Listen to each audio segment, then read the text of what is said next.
পরিবেশের কথা মাথায় রাখলে নিজেদের শহরকে সহজেই রক্ষা করা সম্ভব। ভারতের একজন প্রকৌশলীও ঠিক তেমনটাই চিন্তা করেন। তবে এক সময়কার এই শহুরে বাসিন্দা এখন পুরো দস্তুর কৃষক বনে গিয়েছেন। রাসায়নিক মুক্ত বহু ফসলি টেকসই কৃষি পদ্ধতির প্রসার ঘটাচ্ছেন তিনি এবং নিজের এই স্বনির্ভর চাষ পদ্ধতিকে নিজের গ্রামের বাইরেও ছড়িয়ে দিচ্ছেন। ভবিষ্যতের কৃষি পদ্ধতিকে এমনটাই হওয়া উচিত। চলুন খতিয়ে দেখি। সম্ভাত কুমার পেশায় ইঞ্জিনিয়ার, কিন্তু গত 14 বছর ধরে তিনি নিজের খামার চালাচ্ছেন। 10 হেক্টর জমিতে প্রায় সম্পূর্ণ চক্রাকার উপায়ে তিনি প্রাণী পালন ও ফসল চাষ করেন। কোনো ধরনের রাসায়নিক সার বা কীটনাশক ব্যবহার করেন না। বিভিন্ন পরীক্ষা চালানোর পর এখন তার ব্যবসা ভালোই চলছে।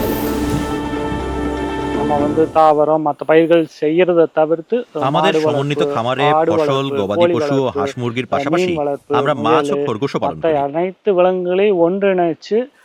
আমরা এই প্রাণীদের মলকে আমাদের ফসলের জন্য জৈব সারে রূপান্তরিত করি। এভাবেই সমন্বিত কৃষি পদ্ধতি অত্যন্ত লাভজনক হয়ে ওঠে। তামিলনাড়ু সরকার পরিবেশ বান্ধব সমন্বিত কৃষি শুরু করার জন্য কৃষকদের আর্থিক সাহায্য দেয়, কারণ শুরুটা সহজ নয়। সম্ভাত কুমার 12 বছর ধরে জমিতে লাঙ্গল দেন। প্রাণীদের থেকে পাওয়া প্রাকৃতিক সার মাটির প্রয়োজনীয় উপাদান যোগান দেয়। অণুজীব ও কেঁচো নিজে থেকে মাটির উপরের স্তরগুলোকে আলগা করে দেয়। তবে এই প্রক্রিয়াটি সময় সাপেক্ষ। আর আপনি এক ফসলি চাষের কোনো বড় জমি এখানে খুঁজে পাবেন না।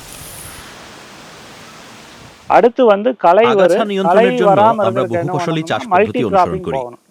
প্রথম একরে আমরা নারকেল গাছ রোপণ করেছি, দ্বিতীয় একরে আছে ফলদায়ী বৃক্ষ, তৃতীয় একরে আছে কাঁচকলা ও পেঁপে জাতীয় ফসল, চতুর্থ একরে আছে সজনে গাছ ও গোখাদ্য এবং পঞ্চম একরে মরিচ চাষ করা হয়েছে।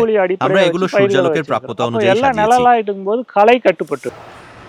অন্যান্য জায়গার মতো তামিলনাড়ুতে দীর্ঘদিন ধরে জলবায়ু পরিবর্তনের প্রভাবে কৃষিকাজ ক্ষতিগ্রস্ত হচ্ছে। দীর্ঘস্থায়ী খরার পরই অতিরিক্ত বৃষ্টিপাত হচ্ছে। সম্ভাত কুমারের মতো পরিবেশ বান্ধব খামারগুলো এই পরিস্থিতি মোকাবিলায় অনেক বেশি সক্ষম। অন্যান্য খাতের তুলনায় কৃষকদের ঝুঁকি অনেক বেশি, তবে বহুফসলি চাষ পদ্ধতি ধীরে ধীরে এই ঝুঁকি কমিয়ে আনে। 3 মাস বৃষ্টি না হলেও আমরা কোনো না কোনো ফসল থেকে আয় করতে পারি। কিন্তু এক ফসলি চাষ জুয়া খেলার মতো, সেখানে একটি বিকল্প আছে, হয় আপনি সপ্তাহে জিতবেন, নয়তো সপ্তাহে হারাবেন। সম্ভাত কুমারের খামার সমন্বিত কৃষি পদ্ধতির কারণে অনেক দিন আগেই লাভজনক ব্যবসায় পরিণত হয়েছে।